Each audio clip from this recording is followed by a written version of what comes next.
¿Qué tal, amigos? Muy buen día, que tengan todos ustedes, estimados suscriptores de CADEFI. Pues aquí estamos nuevamente con un programa más, con una capacitación sobre el tema de los CFDIs, esperando que, bueno, pues ustedes y sus familias se encuentren perfectamente bien. Ya empezamos con el calor, ¿verdad, mi estimado Carlos? Claro.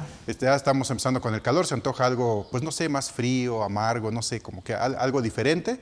Pero bueno, en esta ocasión vamos a estar platicando, como ya les comentaba, sobre el CFDI. Y es un placer y un gusto para mí, bueno, pues tener aquí a mi amigo, ¿no? Un gran amigo, un amigo conocedor, ¿verdad? De leyes del más acá y del más allá, ¿verdad? Carlos Gutiérrez. Carlos, muy buen día. Muchísimas gracias. No, al contrario, Richard, gracias por la invitación. Y pues vamos a platicarle a nuestros amigos todo el tema de CFDI. Ya estamos al cuarto para la hora. Ya estamos al cuarto para la hora y ya tenemos que tener en este momento, en mi opinión, ya todo listo. Claro. Solo para esperar a que llegue el 31 de marzo y empezar después ya con nuestro nuevo CFDI. Correctísimo, correctísimo. Y bueno, no se olviden que pues este mes aparte es mes de declaraciones, ¿no? Aparte de todo. Que de cualquier manera tengo entendido que hay un espacio, ¿no?, adicional a este mes para la presentación, me parece. Oficialmente es hasta el día 3 de abril.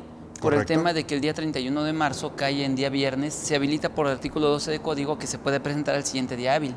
Sin embargo, por ahí salió una noticia a través del portal de Terra, donde decía que, pues supuestamente una supuesta fuente que de esas fuentes internas que nadie conoce, ¿no? Que nadie conoce, le estaba diciendo que aparentemente la declaración anual de la persona moral se iba a ir hasta el día 30 de abril. Sin embargo, al día de hoy no hay nada oficial. No es oficial, correcto. Por ahí nada más hay que tener precaución con eso. Oficialmente hasta el día 3 de abril, por el tema que ya mencioné, pero del 30 tendremos que ver de qué se trata. Exactamente, sí. Entonces hay que tener cuidado con estas, de repente, noticias, ¿no?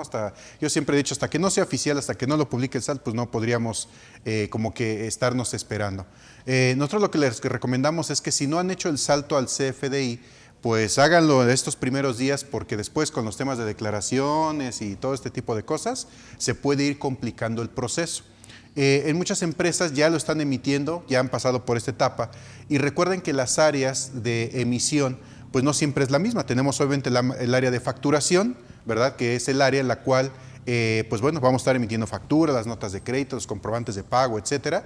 Y esas áreas pues prácticamente ya deberían estar listas, ¿no? Pero no hay que olvidar también las áreas de nóminas, ¿no? Recuerden que nóminas se cuece aparte, ¿no? Es un mundo totalmente aparte, y que al día de hoy pues muchas de las empresas no han hecho ese salto por temas sobre todo de información que le solicita la autoridad de los trabajadores, el famoso código postal. Creo que es lo que más ruido ha hecho, ¿no? Y su nombre completo, Richard, porque mira, yo creo que algo que nuestros amigos tienen que tomar muy en cuenta es de que por las nuevas validaciones que tiene el sistema del SAT a la hora de timbrar, pues obviamente si no tienes el nombre correcto va a haber ciertos problemas.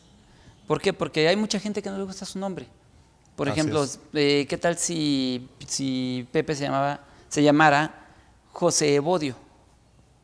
A lo mejor no le gusta el de Bodio y nada más dice a todos que se llama José. O se llamara Ricky Martin y pues obviamente también. No, va a decir, no, pues cómo va a llamar Ricky Martin, ¿no? Sí, no, va a decir yo estoy más guapo que Ricky Martin. Exacto, sí, por supuesto. Entonces, el problema está en que esas personas muchas veces de manera arbitraria se omiten un nombre o se cambian literalmente el nombre. Y lo cambian al grado tal de que incluso en documentos oficiales como su INE, incluso su número de seguro social, etcétera, traen ese nombre. Pero cuando ellos van y sacan un RFC, el SAT normalmente pide el acta de nacimiento. Y certificada. Ya no las de máquina de escribir de hace años, exacto, ¿no? Ya certificadas, correcto. Entonces, en el acta de nacimiento, a menos que ya haya llevado su juicio civil, claro, pero casi nadie lo hace, pues va a seguir diciendo José Evodio. Exacto. Entonces el SAT va a llegar allá y le va a dar un RFC con José Evodio. Exacto. Y cuando agarren y empiecen a querer timbrar con versión 4.0, pues le va a decir, no, espérate, no se llama José, se llama José Evodio. Claro. O bueno, no le va a decir que se llama José Evodio. No, le va a decir no existe. No existe. Exacto. Y entonces vamos a empezar con el drama, ¿no? Exactamente. Entonces, sí hay varios detalles que hay que considerar. De cualquier manera, más adelante vamos a ir trabajando este tipo de cuestiones. El objetivo del día de hoy principalmente es ir revisando los requisitos es decir, las novedades, qué es lo que debemos de tener cuidado de cada tipo de comprobante. Ese va a ser el tema del día de hoy. ¿Por qué? Porque en la parte operativa vamos a tener varias observaciones al momento de ir haciendo estos cambios.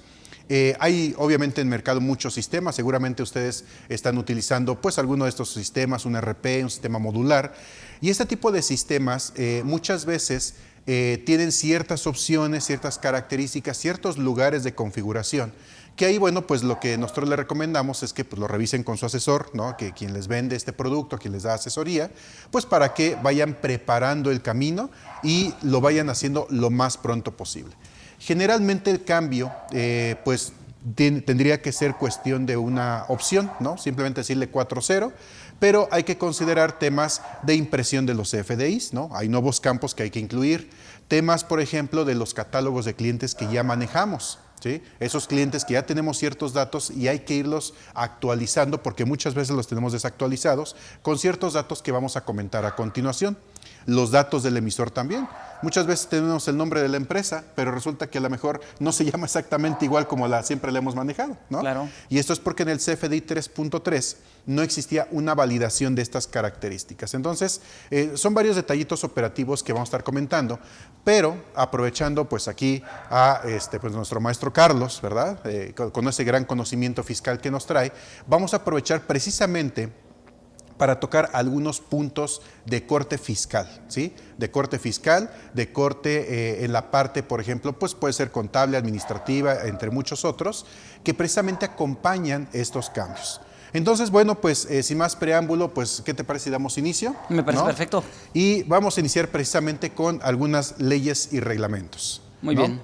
Pues miren, ¿por qué tenemos que emitir un CFDI?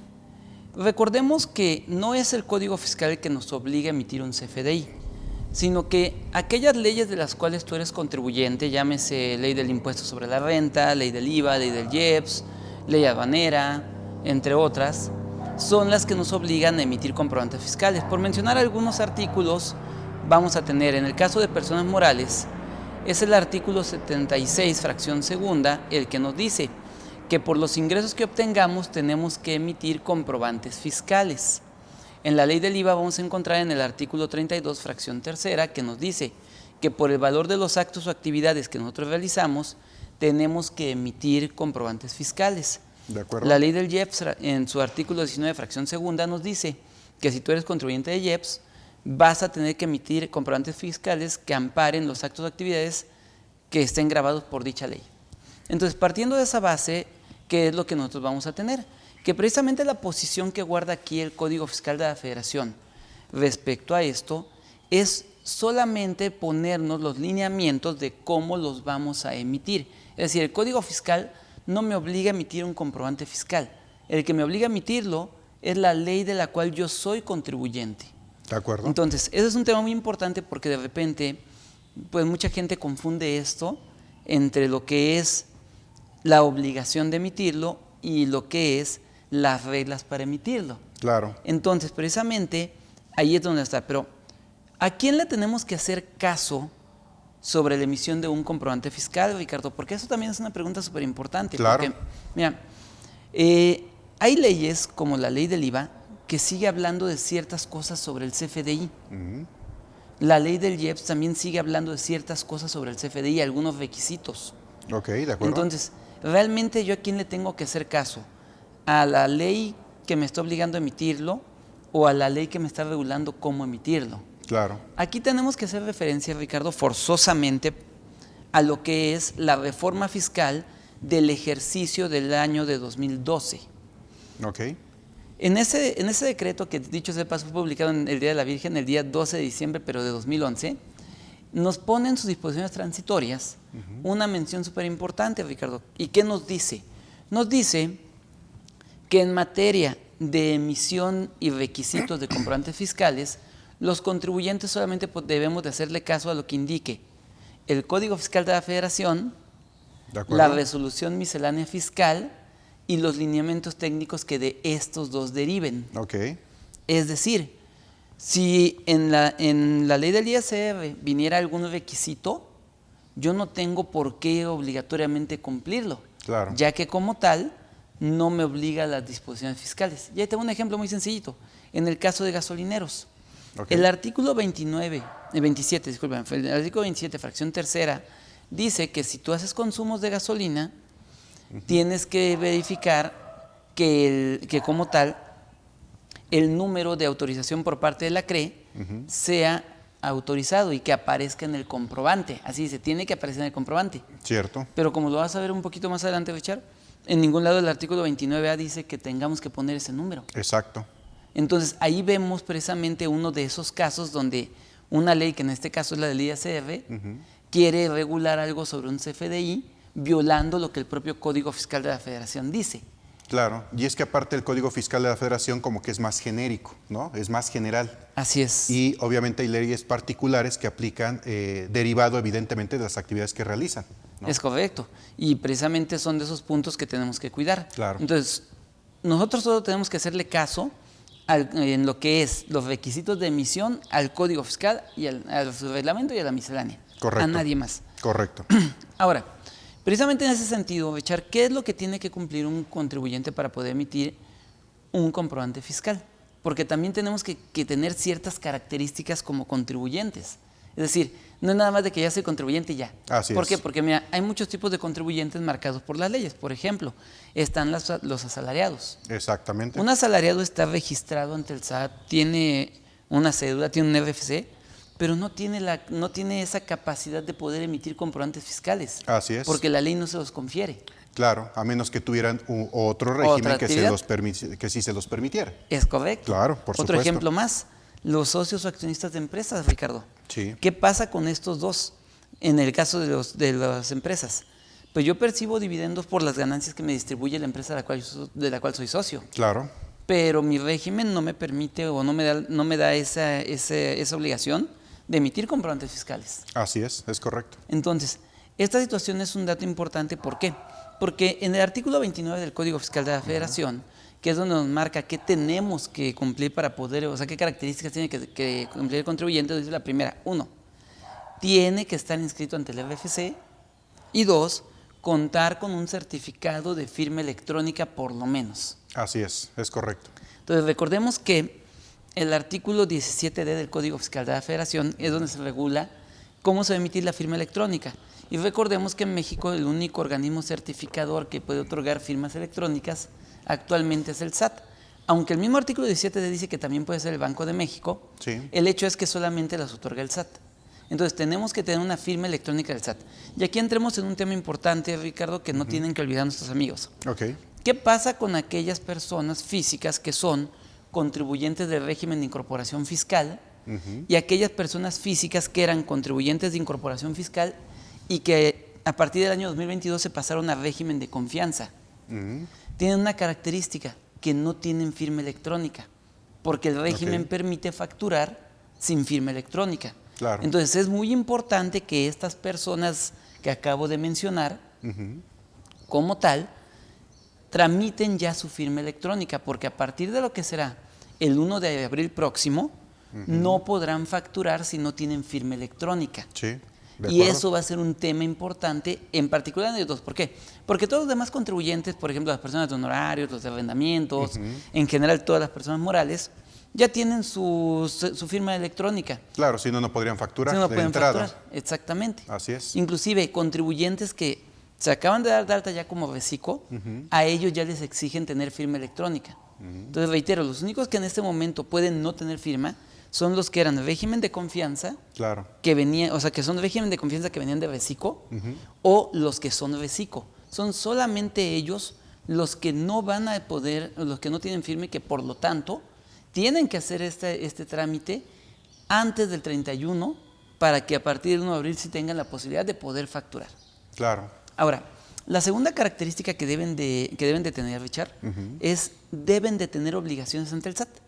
Pero fíjate que este es un tema muy curioso, Richard, porque si nosotros lo leemos y no tenemos un conocimiento pleno de esto, Claro. entonces, obligaciones, pues a ver, saco mi constancia, sí, aquí dice que tengo obligación de declaración anual. Aquí La dice gran que mayoría tengo se obligación va de esto. directamente a la constancia, es correcto. Y no se refiere a eso, Richard, Claro. sino que se refiere a que esté reconocido dentro de la lista LCO.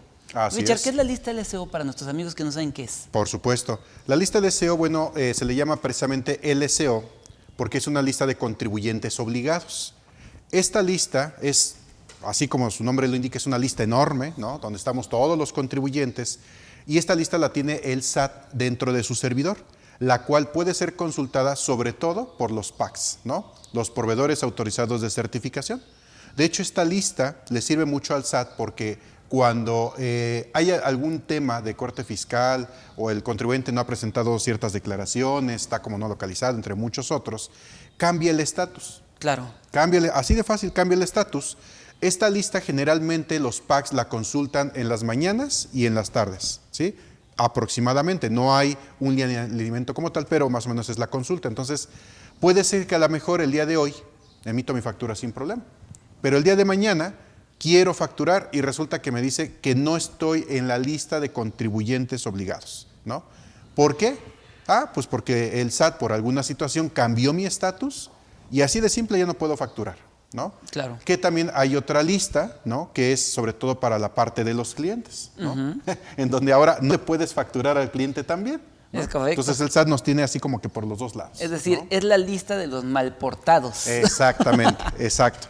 Sí, en realidad esa lista le sirve mucho al SAT porque el PAC a través de esa validación, que bueno, siempre lo hemos comentado aquí, los CFDIs que están timbrados ya sufrieron un proceso de validación y son válidos, o sea, realmente no necesitan un programa adicional como para validarlos, esa es la gran verdad, ¿no? Claro. Pero, ¿qué es lo que sucede? Digo, estructuralmente está correcto, digo, ya en la información que lleva puede ser que pues, tenga errores, pero es algo diferente que un sistema informático no va a validar. Pero bueno, en la estructura está correcto, ¿no? No hay problema. Pero esa validación de estos datos se hace precisamente en esa lista, ¿no? Como bien comentabas, en la lista de los chicos malos, ¿no? Excelente. Así y mira, es. y fíjate, Richard, voy a mencionar algunas razones por las cuales pudiera el SAT cambiar ese estatus, el Correcto. estatus en la lista LSO. Así es. Estos principalmente los encontramos dentro de lo que es el artículo 17H bis del Código Fiscal de la Federación, que es donde habla del procedimiento para restringir tu esquema de facturación. Correcto. Entonces, ahí nos dice el artículo 17H bis que si detecta que un contribuyente está no localizado, Correcto. entonces le va a suspender su sello de facturación. Así es. Otro es si como tal el estatus dentro del domicilio del contribuyente, el contribuyente no está localizable. Y aquí vamos a poner esto en la mesa, porque mucha gente confunde el no localizado con el no localizable. El no localizado, Richard, va muy apegado a lo que es el domicilio físico. Claro. Es decir, llega el SAT, Toca toca la puerta, ¿no? o llega a la calle, mejor dicho, llega a la calle, busca y nunca encuentra ese domicilio. Llega a un terreno baldío, Claro. o llega a un conjunto habitacional donde no hay oficinas. Entonces, ¿sabes qué? El domicilio está no localizado. ¿De acuerdo? Ahora, el no localizable es, sí localicé el domicilio, como tú decías ahorita, sí localicé, ya llegué, toqué a la puerta, pero nunca me abrieron. Nunca me o salieron y me dijeron, no, pues yo ni conozco no al es. Patito Feliz ese ADCB, ¿no? Claro, aquí no es. Entonces claro. ahí es donde dice, el contribuyente está no localizable. Es decir, sí localicé el domicilio, pero no localicé al contribuyente. Claro. Ahora, también hay otro estatus por el cual te pueden poner como no localizable el contribuyente, Richard. Sí. Sí llegué, sí es el domicilio, sí me abrieron, sí me dijeron que ahí es. Pedí al representante legal, o en el caso de persona física, pedí a la persona física yo en mi posición de actuario, Claro. pero nunca se presenta. Ay, ¿qué crees? Es que Ricardo se acaba de ir al banco, ahorita regresa. Y resulta que nunca regresaste, ¿no? Claro. Se fue y nunca regresaste. O, ¿qué cree? Que el representante se acaba de ir a una junta importantísima con un cliente, entonces no podía esperarlo y tuvo que irse. Claro. Entonces, cuando pasa este tipo de cosas, la primera te la pasa el SAT, te la acepta. Órale, no hay bronca. Te dejo un citatorio. Claro. Y a las 24 horas regreso y sí tiene que estar. Claro, pero ya te avisó, ¿no? Pero ya te avisó. Claro. Y si a las 24 horas regresa y no está, te puede poner como no localizable. No es como el Seguro Social que no te avisa. No es como el Seguro Social, exactamente. No, y claro, entonces te pueden cancelar, te restringir tu sello de facturación. Otra razón por la cual te pueden restringir el sello de facturación y quitarte de esa lista LSO. Claro. Porque, ojo, hay que decirle a nuestros amigos, a ver, ¿por qué o cómo le hace el SAT para restringir el sello? Porque mucha gente, cuando por alguna razón no puede facturar, Richard, así es. lo primero que hacemos pues, es espantarnos y corremos a ver en el Certisat web si el certificado está vigente. Así es. Y entramos al Certisat web y vemos que el certificado sí realmente está vigente. Así es. Y no tiene ninguna atención. ¿Y entonces por qué no puedo facturar? Así es. Es que lo que hace el SAT es que, uno de dos, o cambia el estatus o quita tus datos. De la lista de la LCO. lista. Así es correcto. Entonces, obviamente, al quitar tus datos, el PAC, como tú dijiste hace rato, entra a consulta, no te encuentra, pues no puedes facturar. Claro. Y fíjense, a todos los que nos están, a nuestros amigos que nos están viendo, eso es bien importante porque muchas veces en la operatividad, como esto no lo conocemos, a mí me pasa muy seguido con los clientes, pues le echamos la culpa al sistema, ¿no? Claro. Es que el sistema, es que Juanito, es que el algo le ingeniero hicieron. es que el ingeniero no lo ¿verdad? configuró. Es que el ingeniero no sé qué está haciendo, ¿verdad? Pero siempre yo lo que les digo a los clientes es que cuando tú tengas un error de facturación, toma en consideración que lamentablemente no siempre los mensajes te van a llegar así tal cual, ¿no? Usted tiene restringido, no, más te dice hay un error, ¿no? Los mensajes muchas veces nos dicen cuál es el problema. Cuando aparece algo de la LCO, ¿no? Para que tomen nota de esto que acaba de comentar aquí nuestro amigo Carlos, que esta parte es solamente un cambio de estatus o una eliminación de un archivo que está en la web, que tienen acceso los packs, ¿no? Y simplemente el pack va a decir, pues ya no puedes, ¿sí? Hay que tomar en cuenta siempre los mensajes porque siempre en el mensaje nos da una idea de lo que es. Ahora bien, si no entendemos el mensaje, bueno, pues hay que contarlo con quien más confianza tengamos, ¿verdad? ¿Por sí, qué? claro. Porque muchas veces, realmente nosotros nos dedicamos a ese tipo de consultoría y entonces siempre les pedimos, a ver, mándame el mensaje para poder determinar cuál es el problema. Muchas veces el problema está en que una clave de artículo está incorrecta, de que el RFC pues no checa, ¿no? Con lo que es a lo mejor la razón social. Hay muchas situaciones y son temas operativos que nos pueden dar verdaderos dolores de cabeza. Sobre todo cuando el cliente ya nos está pidiendo la factura para pagarnos, ¿no? Claro. y la tenemos que hacer allá, ¿no? Y resulta que no puedo con A, no puedo con B, no puedo con C. Y también por eso es importante que la gente que está en la operación facturando, si bien no va a conocer a lo mejor de todas las leyes, pero sí debe de tener ciertos detalles de saber a quién acudir, a dónde preguntar, etcétera, cuando le aparezcan este tipo de mensajes. Son bien comunes, más comunes de lo que a lo mejor muchos pensarían, pero esto que nos acaba de comentar el maestro Carlos, la verdad es que tiene mucha relevancia para que tomemos esas notas. Perfecto. Y fíjate, entonces, precisamente a eso es a lo que se refiere el 29, Richard. Correcto, sí. Cuando dice, ¿sabes qué? Necesitamos tener obligaciones. Es decir, Así no es que estés, sino que tu RFC y tu certificado estén en esa lista. Correcto. Y entonces puedes facturar, ¿verdad? Correcto. Ahora, también nos dice, cumple también con lo que dicen las reglas de carácter general. Así es. Las reglas de carácter general, Richard, son todas las misceláneas fiscales aplicables en este sentido.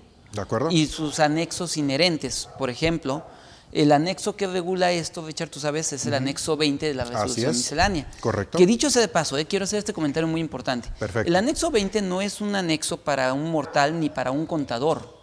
Es un anexo para un ingeniero en sistemas. Así es. Ese anexo está dirigido a los ingenieros en sistemas que desarrollan precisamente los software para las facturas, para que sepan lo que tiene que hacer su software.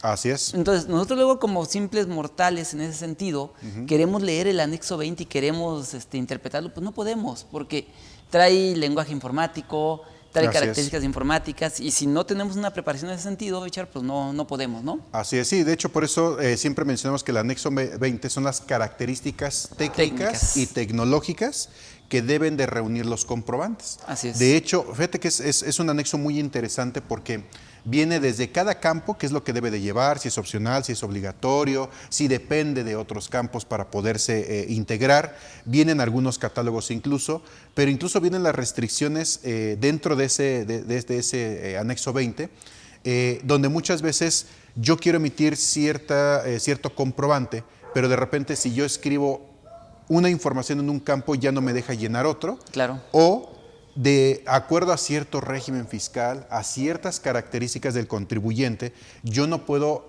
incorporar cierta información. Ciertos datos, claro. Exacto, ¿sí? ¿no?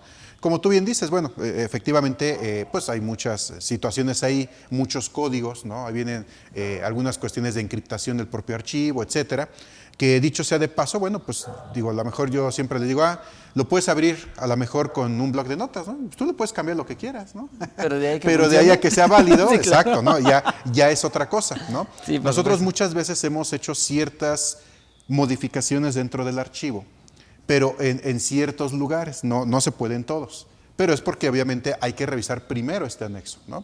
Pero sí hay que pues tenerlo en cuenta que existe el anexo 20, es como el anexo 24, la contabilidad electrónica, ¿no? Algo muy parecido. Pero son temas ahí muy interesantes que dentro de la versión 4.0 pues vienen muchos temas de restricciones también ahí, ¿no? Muy bien. Mira, Perfecto. tenemos aquí un par de preguntas, Richard. Perfecto, adelante. A ver, nos dice Damián Morales. Entonces, ¿un asalariado nunca va a facturar la venta de un auto? Pues sí, efectivamente, Daniel. Lo que pasa es que el asalariado no tiene esa capacidad ¿no? Claro. de acuerdo con sus obligaciones fiscales. Entonces, ¿qué se hace cuando un asalariado vende su vehículo?